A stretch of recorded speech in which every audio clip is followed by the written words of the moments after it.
Hello, all my TWU 555 members here at Midway. My name is Eric Perez. I am one of your union alternate reps here at Midway, and I'd like to welcome you to the Quick Question Podcast. My co-host, Hugo Valles, he is your safety rep for the station. Hugo, how you doing? What's up? And the purpose of this podcast is to actually give you guys more information on what's going on in the station, along with safety information and the contract as well. Because during this last election, we've noticed, or we've been getting a lot of feedback on agents that want more information because they don't think they're getting enough or any at all, actually. So we kind of came up with a podcast to actually give everybody the opportunity to listen to us while we give you guys as much information as we can from the station.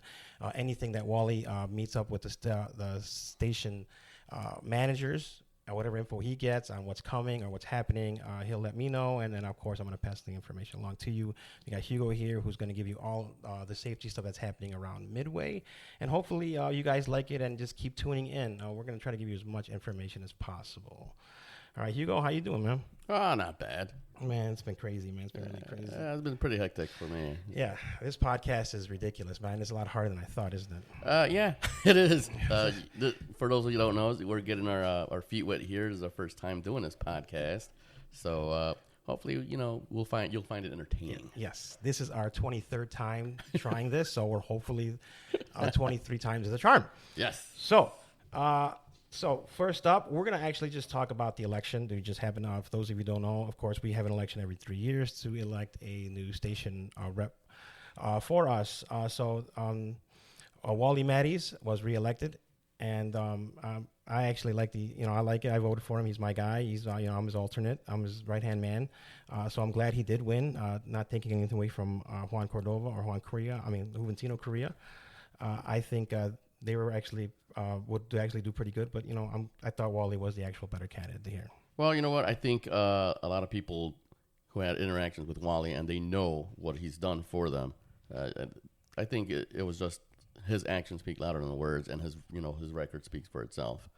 And on that, I also want to thank everybody for coming out and voting. Voicing their opinion. It was actually a very big turnout. Yeah, it was. It was like 506, I think. Wow. Yeah, it was almost half the ramp. I mean, and you guys be proud of yourselves. I mean, it's the first time, at least in my 24 years here, that that many people voted. Yeah, I'm very, very, very proud. Obviously, we could do a little bit more, but I'll take what I can get. Overall, it was pretty good, especially in comparison with all the other stations. Yeah, system wide, we were the best. We were the most, actually. So yeah, let's just keep it up. Everybody needs to be united as usual, and yeah, we do need not just with an election, but everything else. We do need in our everyday lives here. We got to take care of us here at Midway. We got to take care of each other. That's the point of this, is to actually take care of each other. Right. So again, congratulations to Wally. And yes, and I would like to mention too, and I never got a chance to say this on Facebook. Usually I'm writing on Facebook a lot, but I do want to publicly thank him for retaining me as a safety rep. I will continue to work hard for him. Continue to look at some of these cases for him. Along with this, they had to do with the safety aspect of it. He knows what I've been doing. He knows who I've been, arguing with as well. Sometimes it's not even with the company. A lot of times my fight is actually with the city as well. A lot of people don't know that you actually fight with the city. Right. They just think you just go out. Yeah, it's like pulling teeth with these guys, though. But yeah, I can only imagine. It's just getting our driver's license alone, dealing with them. Right. It's no different. It's really no different. Those guys are just as ignorant as but it's the city. I'm not going to argue with them. Politics, I'm not messing with them. You know what I mean? I'm not. They just say one little bad thing, and next thing my badge don't work. I'm like, what I do? I'm like, I heard your podcast. I'm like, whoa, wait a minute. Shut you down. Yeah, and I'm like, sorry, Jesus sir. Christ. So, but yeah, congratulations again to Wally, man. Yes, it was great. Congrats, Wally. Yes. The first thing I want to talk about pretty much is what the info I have from the managers. I got a chance to talk to Quentin and Desiree, and they just had only a few things to talk about the station. They did want us to tell you guys that, thank you for your hard work. Because of you, the gate readiness was at 100% observation rate here at Midway. Oh, wow, that's pretty good. That's actually really good. They also said that we did really good with the priority bags. They call it the priority bag program, but it's just priority bags. Isn't it just hot bags renamed? That's how I call call it. But you know what? They you know what? They think it was great. They think we did great. So hey, I'll take it. So congratulations again, you guys. You guys are doing great out there. Yeah, they are the backbone out there. They're the workhorse. So kudos to them. Yes. They also told us that there was arrests made, for all the people that were breaking in, and stealing the cars. That's good. Actually, there was a group of people. There was a group of people that they caught. That was a hot topic in our safety meeting a couple of months ago. I think they caught 3 of them. I think they caught 2 or 3 of them, and they're probably going to find the rest. But they found out that they were also not only hitting Midway, but they're also hitting O'Hare as well. Oh, okay. So, they caught them. So, it's an ongoing investigation still. So that's as much as they could tell me on that one. Oh, okay. Now, if everybody don't even know already, Midway did win Station of the Year. What? Yes. How that happened? That's what I'm wondering. But no, I'm just kidding. Congratulations Another to all. dart. Yeah, I know. Right? Congratulations to you guys, man. You guys did great. They said the ramp was a big part of it. So, pat yourselves on the back, everyone. You were a big part of the reason why the Station of the Year. Yeah. So, congratulations again. But to me, it doesn't really feel like it really doesn't, does it? We could do better, especially when it comes to, screwing us over, sometimes. Because sometimes we are our own worst enemy. Yeah, we are. I mean, we could really make things hard on all of us. You know what I mean? Yeah. And I don't know. People think that they're hurting the company. You're not hurting the company. Guess what? They just got Station of the Year because you're not hurting them. You're hurting us. You're hurting your brother and sister out there working with you. Transfer drivers do not want to stack the bags right in the now it makes us run for the gate agents because there's bags on the floor, blah, blah, blah. You know what I mean? And now the gate agents, they want to park the belt loaders in front of the transfer car, so now it makes it harder on the transfer drivers. It's ridiculous. You got T-Point dropping off bags, where they're not really supposed to be, but I can't blame them sometimes because these gates are tight. Yeah, we got a lot of gates like that. Bravo 3, Bravo 11. Yeah, Bravo. I cannot stand Bravo 11, man. But you know what? We tried so hard. Look, brothers and sisters. We tried so hard to adjust B11. They wouldn't go. They wouldn't go for it. So I mean, we try. We really do. Oh yeah. But it is what it is. But we do have to stop screwing each other over because it's getting really, really bad out there. It's for us. Except the company's getting what they want, but in order for us to get what we want, we got to start taking care of each other. Yeah, you know what? Stop. Assess the situation. Look at your area and see what how is this going to work? Yeah. Like if you're going to put a belt loader and you're going to stage it where people have access to the transfer cards. Yes. Try not to leave it in between the wings. Oh my God, that's the worst. Yeah. That is the worst. And I'm like, what do you want us to go underneath the wing? Right. Really? Yeah, you underneath the wing. And I'm like, all right, sure, cool. I might as well just give my write up while you're at it. Yeah, why not? You know what I mean? Because they don't care. They call me, you're not supposed to go underneath the wing. And I'm like, oh, all right, whatever. Yeah, it's a lot of complacency as well because they think they're going to get away with it once, and then all of a sudden, hey, here's my write up. Yeah, it's ridiculous. But yeah, again, we should be taking care of each other. So again, the next they wanted to tell us. Everybody wants to know about gates. Some people want to go back to gate specific because they're tired of us tagging along with the ops agent. Yeah. Yeah. So it's not going to happen, unfortunately. They told, well, at least not this year. They said at least from my understanding, they want to make sure the megas are all the same. Baltimore, us, I think Vegas. Yeah, Vegas. And I forgot the other. I think it's Houston. I forgot which other station it was, but they want to keep all the megas the same. So unfortunately, you can't have one without, you can't have one and the others are different. They want them all keep the same for some reason. That's Dallas's decision. It's not a local thing. So unfortunately, she said it's not going to happen this year, but it's not off the table. Well, good, because I actually brought her up in the safety meeting, and a lot of the ops agents too are saying, we should get a divorce from the ramp, meaning that they shouldn't have to be riding along with it because sometimes the ops agents go home, they stick in with another ops agent. They're not notified. All of a sudden, their plane's on the ground, and then guess what? They're getting right up because they're not at the gate. Right. So I mean, it's well, again, I'm not on the gate no more, but it sucked. I would imagine it sucked. I'm glad I'm not on the gate. Maybe one day I will be, but if I'm ever on the gate and I ever got to get into a bin, I promise you I'll get in there. I can't promise you I'm going to get out, because at least not on my own power. That's for sure. I haven't been in the gate in a long time. Yeah, I actually been in the bin last year. They forgot to take me off.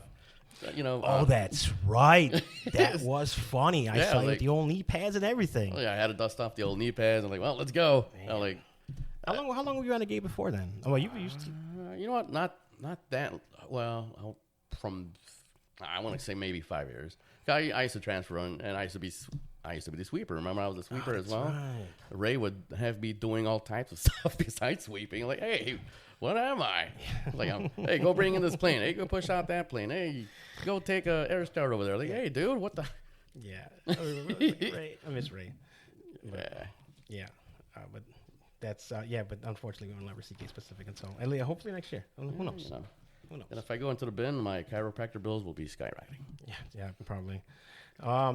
The last thing that actually the managers told me was for when it comes to, because everyone wants to know when we start charging bags, how are the employees gonna get kind of compensated or something. So what we found out is the fact that if you do fly non-rev, your first bag is free. All right. That's for sure. I'm stuffing the hell out of that bag. Now, the one I didn't know, was the fact that if you use your 20% discount, it recognizes you as an employee. Oh, so now your first bag is free as well. Awesome. The only time you ever charge for the first bag is when you actually pay or purchase a ticket without them knowing that you're an employee. All right. Then, unfortunately, you got to pay for your ticket. We'll copy that. Yeah.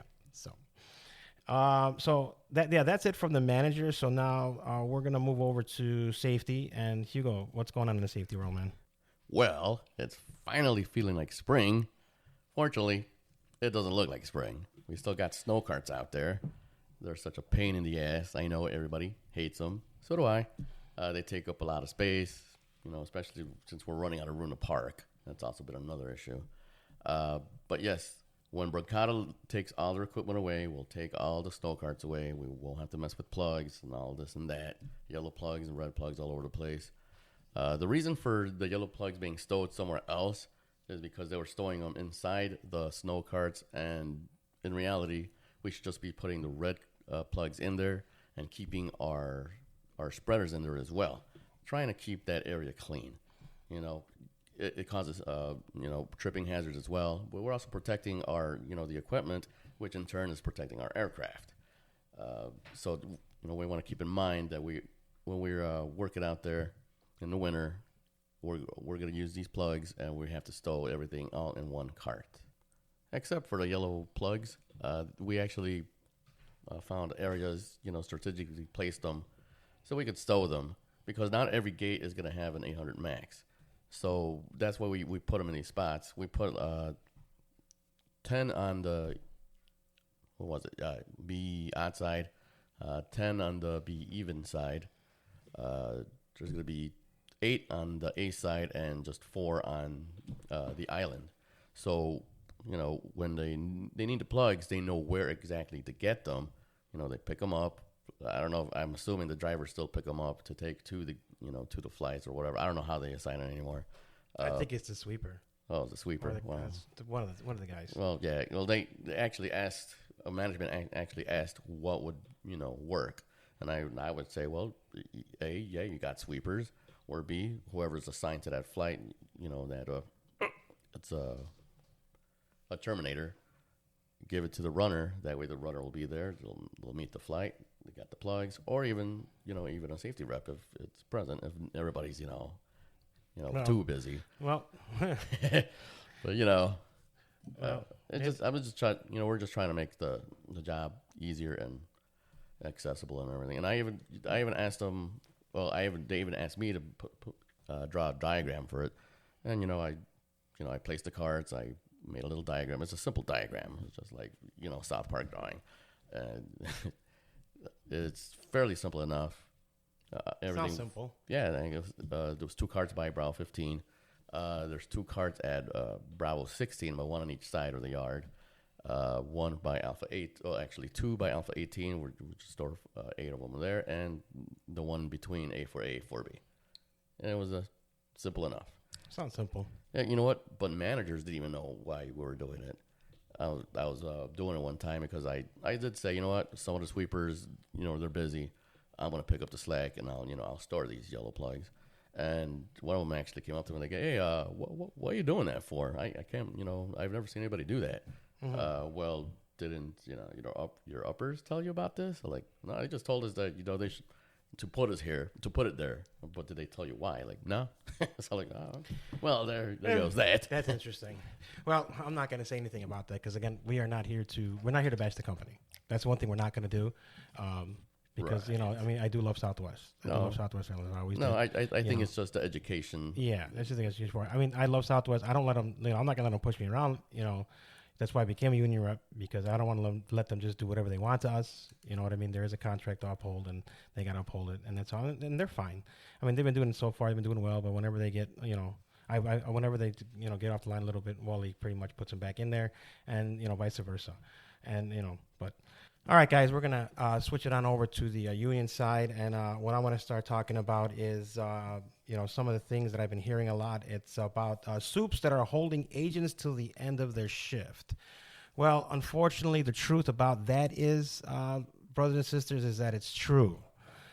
They can hold you till the end of your shift. Oh, man. Yeah, that sucks because we do want to go home on our time. So now, what we can do for you, we can give you something that we can argue. Even though they can keep us to the end of our shift, we can argue something. So if you want to keep going to what I'm going to tell you, I guarantee you that you more than likely will be written up if you do. So do you want to stay to the end of your shift? Cool. But if not, this is what you should do. Okay. Well, not should do, but this is what we advise you to do. Okay. So soup comes up to you, so obviously, your flight's going to push at the end of your shift. So make sure you let them know, say, hey, you know what, I want to be here for the whole flight, but the push time is right around my off time, or what's going to happen. Now, is one of two things are going to happen. One, he could extend you. And that's what you want to ask him. He's like, hey, it's past my time. Do you want to extend me? Am I being extended? Am I being mandatory? Now, if he says yes, then unfortunately you have to, you're mandatory. You're going to have to stay there. So, but that's the minimum of 45 minutes. They can't just say, yeah, just 10 minutes and then you're out of here. No. If they're going to keep you, they're going to keep you till at least 45 minutes. Now, if you choose to LWAP before then, that's up to you. If there's 10 minutes, you get 10 minutes of overtime or double time because it's extension. Then that's all you're going to get if you choose to clock out. But if you choose to stay, then it's up to, they have to keep you till at least 45 minutes after your end time. So make sure you know that. Now, if they don't, if they say, no, you're going to have to work to the end of your shift, and then, we're not going to extend you. We're not going to answer it. They go, okay, cool.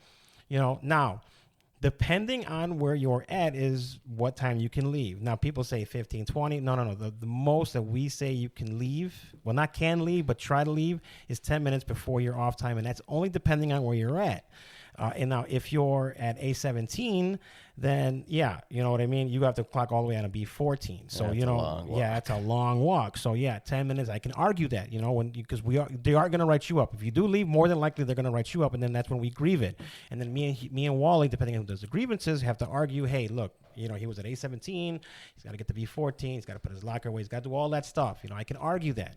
Now, if you're at B15, B11, B14, B12, all that stuff that's closer to clock, then that's kind of hard. 10 minutes may not be your time.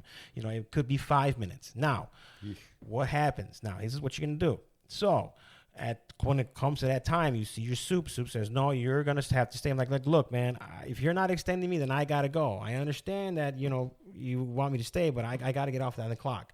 He's going to sit there, probably most likely going to say, I'm going to write you up, blah, blah, blah, all that stuff. And you say, cool, do what you got to do. You don't argue with him. You do not argue. You don't yell back, do nothing. You just pretty much say, okay, you guys got to write me up, but you know what? I'm going home. So, and that's it. And that's all you got to do. I'm going home. Do what you got to do. I'm going home. And that's it. More than likely, they're going to write you up, and then you bring it to us, and then we can argue it for you.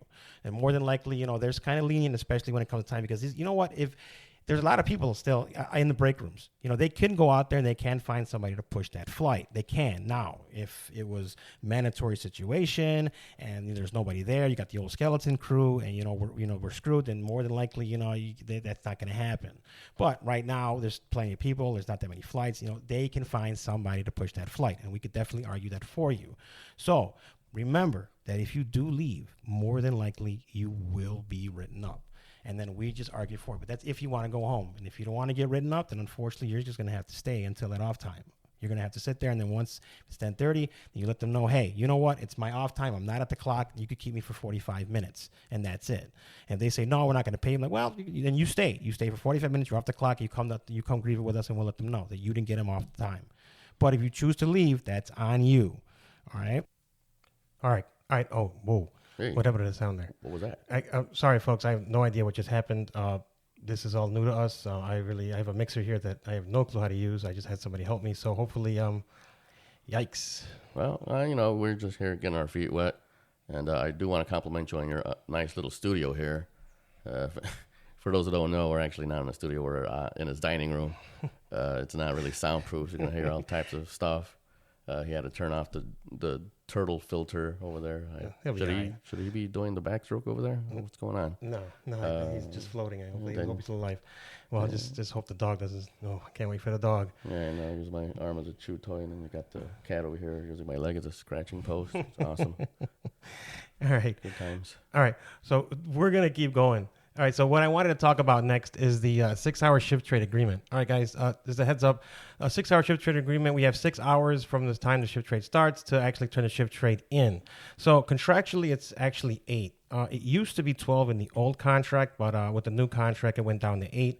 And before, when it was 12, Wally brought it down to 6 with the local agreement. Now, for those of you who don't know what a local agreement is, it's pretty much an agreement between the company and a union to amend the contract, depending on what you want. Only locally here at Midway only at Midway. So we amended it. Wally had an agreement with the company to go from 12 hours to 6. We wanted more. We wanted 3, but the company just, they said 6. They said 6. So it's their decision. They have to agree to it. They don't have to. They could just say, you know what, we'll just stick with 8, and that's it. That's the contract. So, but we were still able to keep 6. So I'll take 6 better than 8. Yeah, not bad. That was actually a pretty good win. No, not bad. All right, so let's move over to Hugo. Hugo, I hear what's going on with the Provo staging lines. They got approval to get staging lines all over the gates, and just a reminder to everybody that when you see the 2 lines there, that's not the actual parking spot for them. They're not supposed. It's not for them to park in between. It's actually to let them know where to stage for the galley of a 700 or an 800. So, be mindful when you're putting up the belt loaders. Make sure you don't, go past beyond the line, because they need to be there, because they need to be in alignment with them. That way, it'll keep the aircraft safe, and, we don't have any mishaps out there. Also, when you're putting your transfer carts, make sure you don't put it directly behind the lines as well. Sometimes I just say, people don't use your common sense, but it's like they sold out or something, and we have no common sense. So, but it's fine. Just be mindful of that too, because you're doing a disservice to not only the Provo drivers, but you're also doing a disservice to the transfer drivers, because they want to get in there and drop off their bags. So once you get everything cluttered up around that area, it becomes a hassle, and it becomes, a hazard as well. When people are trying to get in and out, and I know sometimes we do tend to rush through things, even though we're not supposed to. But again, just work safe out there, like I always say. And just make sure there's nothing around that area. Just, if there's going to be a lot of transfer bags for it, even though, you're going to get, the carts from the yard, whatever. I still see some carts there, and I still see some stuff, being put in there. Again, just try to have a nice space, a nice open area for everybody, and it'll be a nice, harmonious working area. Yeah. Perfect world, it usually helps. Yeah, I know. But, we still got to looks good on paper, but as soon as you throw it out there, it's all turned to crap. Yeah, it's bad. It's no problem. Yeah, but we can still do it. We just got to try. At least try something instead of nothing. So. Yeah, true. So. Over to you. All right, cool. So my next topic would be grievance procedures. So everybody's probably wondering what happens to your grievance once you turn it in. All right, so first off, when it comes to the grievance, you have actually 10 working days to turn it in from the incident. To anybody who doesn't know what working days are just don't count the days, just don't count Saturday, Sunday to make it easier for you. So we have 10 working days to get that grievance in. Now, once you turn the grievance in, that's when either, depending on who does the grievances, me or Wally, we go fight the company. We go fight for your case to the company. So what Wally came up with, and the company agreed, is to actually have them done on Thursdays. I know a lot of people don't agree with actually having them on Thursdays, but that's something that keeps it in order. We could do the grievances every day, but the company's going to hold them for 5 working days. That's contractual. Contractually, the company can hold your grievance for 5 days so they can investigate and come back with an answer. And then it's between me and Wally to actually argue anything we need to argue to get your grievance taken care of. So, but to keep it in order, because we don't want nothing to time frame. Because if something time frames, the company can deny your grievance and say it's time frame now. Time frame. Time frame means pretty much we have a certain amount of time. Again, to get the grievance in is 10 days.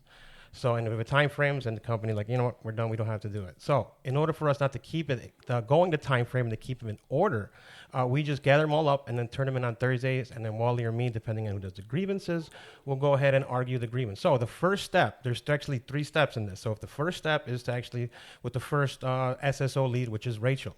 So, Wally will go in there with Rachel, and we'll go over your grievance, and we'll discuss your grievance. Rachel will tell her side, Wally will tell her side, and then they'll hopefully come up to a consensus. And if they don't, if the company says, if Rachel says, you know what, no, we're not, I think the grievance is still guilty, so we're going to deny your grievance. And let me tell you this, folks. They don't care how much you bark. They don't care how loud you bark. They don't care what kind of argument you have. If they believe that the grievant is guilty and deserves that write-up, they're going to deny your grievance. And then when that happens, now it's Wally's turn to either accept that or deny it, and so it can go to the next level so we can argue it there.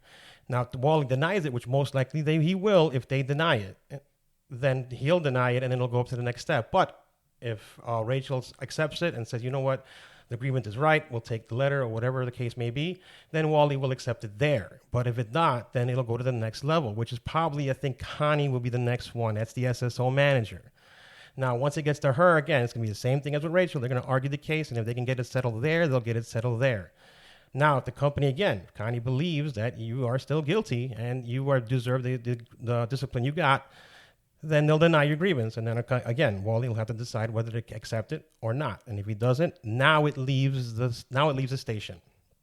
Now, depending on what it is, depending on what people it goes to, there are grievance specialists, and then there is your district rep. So anything contractual, any grievance that is contractual or disciplinary, that'll go to the district rep. If no one knows, our district rep is Dan Chris, but it'll go to him. Now, any kind of terminations will go to the grievance specialists.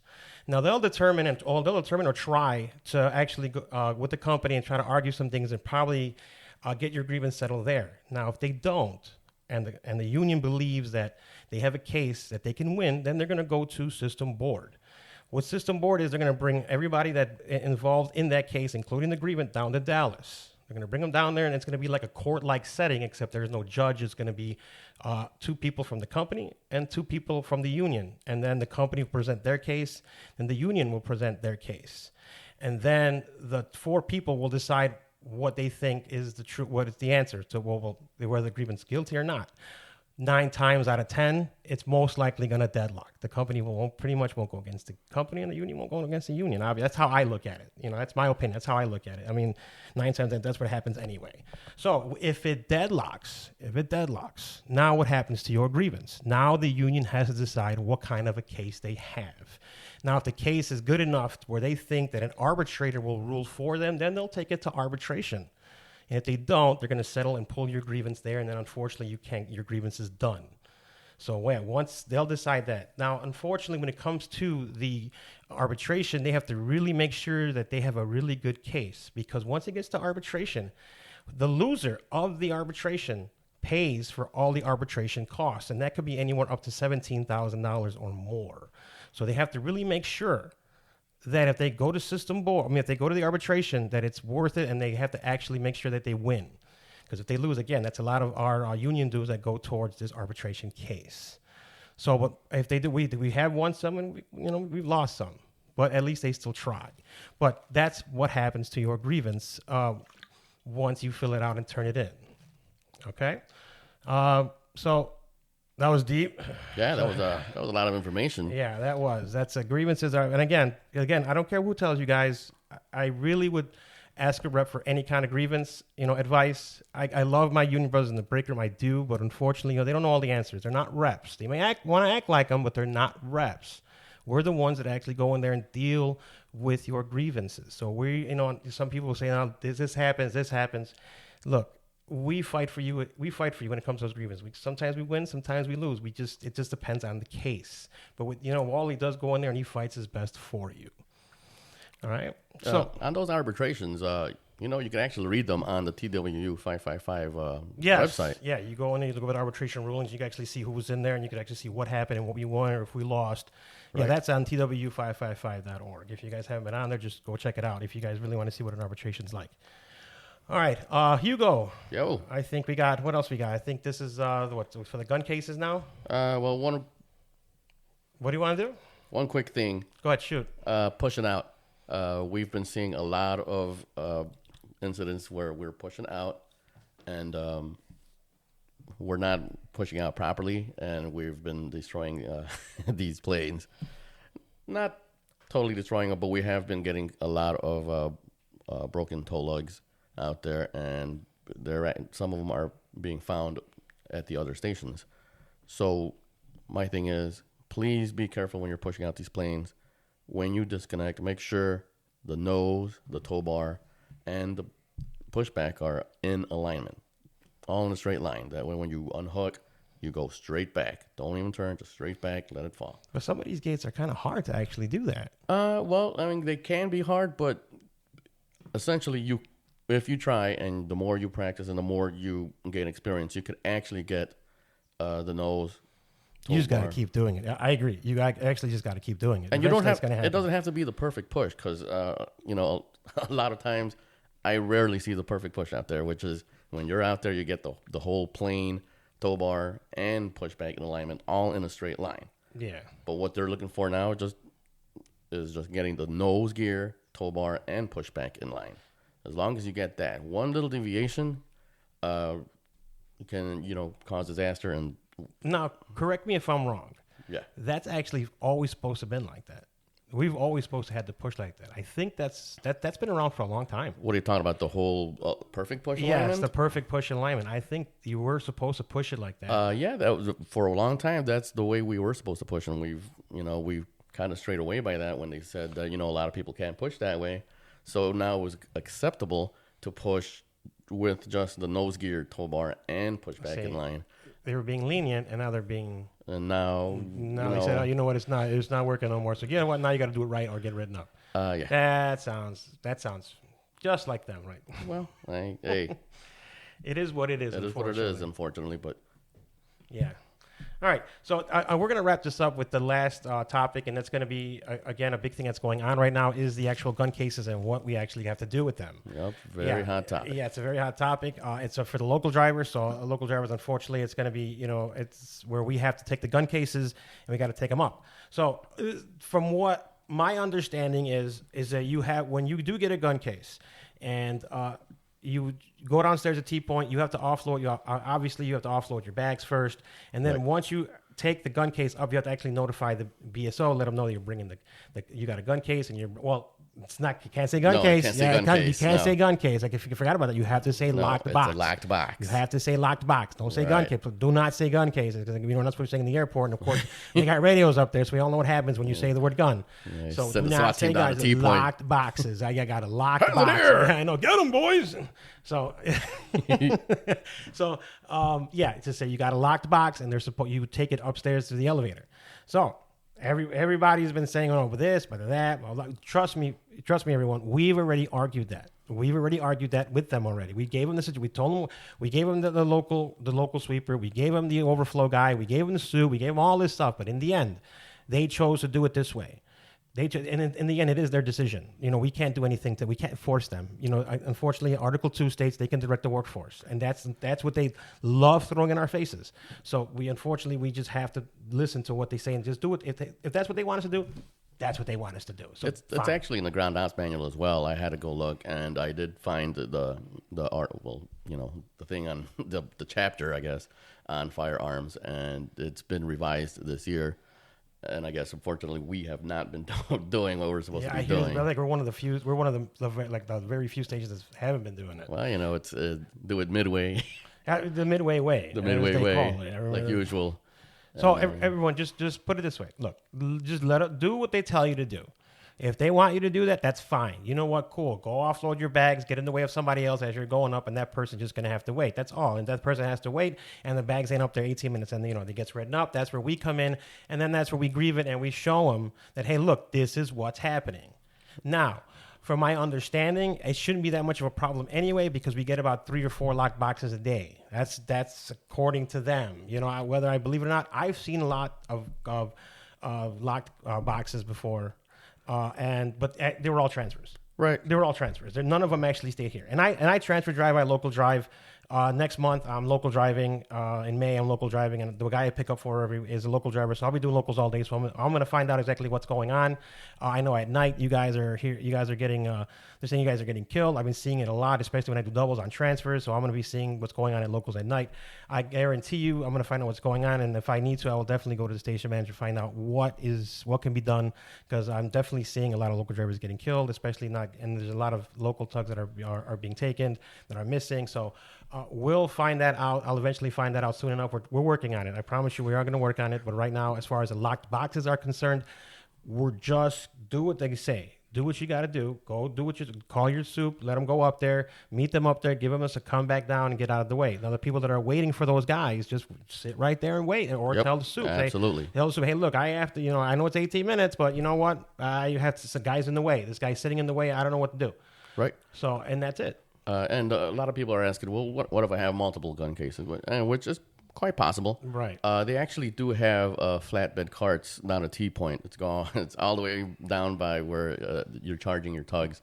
They're underneath there. If you do happen to have more than two, feel free to use it. Most of the time, the BSO, they'll work with you, and they'll probably just meet you up at the elevator. You probably won't have to go all the way over there, but who knows? I mean, maybe they're being bogged down by people as well, and you'll have to take it down there, which is fine. Just like I always say, just do your job safely. Good. Yeah, it's all you got to do. Just Right. do exactly what they tell you to do. Yeah, and if they write you up, make sure you grieve it. You get a copy of it. Make sure that's the problem that's happening right now is nobody's getting copies. I don't care what that soup says. Take a picture. No, I need that copy.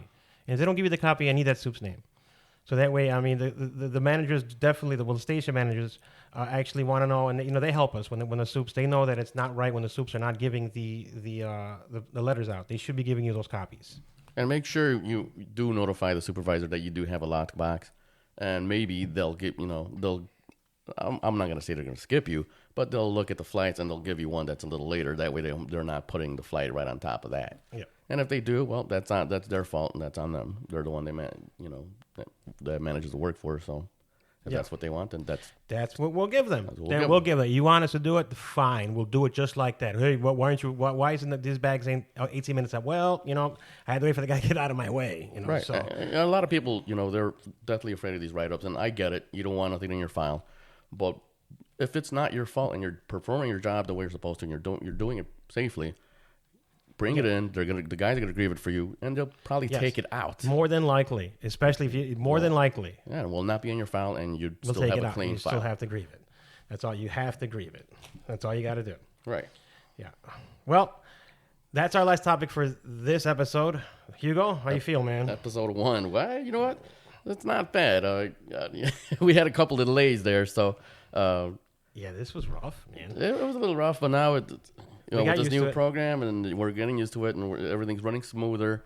By now, I talked about the snow carts being there. They're probably being removed by now as this episode goes on. Yeah, but we'll try. I mean, we're going to try to get this out every 2 weeks if we have to.